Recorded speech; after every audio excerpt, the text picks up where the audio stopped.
The 9 activists arrived at Hong Kong's district court in good spirits, greeted by pro-democracy groups on one side and Chinese government supporters on the other.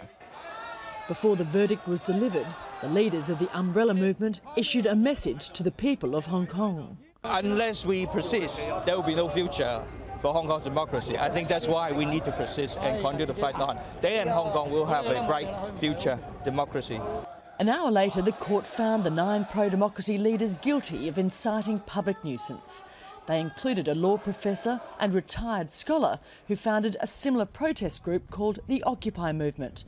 They led the pro-democracy protests in 2014, calling for Hong Kong's chief executive to be elected by popular vote instead of it being appointed by Chinese government leaders in Beijing.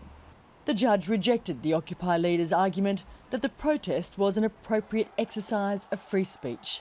Instead, Judge Johnny Chan found that they impinged unreasonably on the rights of others when hundreds of thousands of people came out and main roads in central Hong Kong were blocked for more than 2 months. This verdict is more bad news for the pro-democracy movement. Critics say the leaders in Beijing are tightening their control over this semi-autonomous city, and civil liberties denied in China are now becoming forbidden here in Hong Kong. The verdicts have been condemned by democracy activists, human rights groups and politicians in the United States and Britain. It is worsening, we have to admit.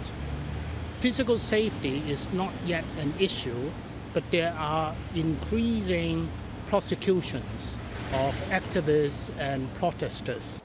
The convicted leaders are waiting to hear their sentences as their lawyers appeal for leniency, but they all could face up to 7 years in jail. Clarke, Al Jazeera, Hong Kong.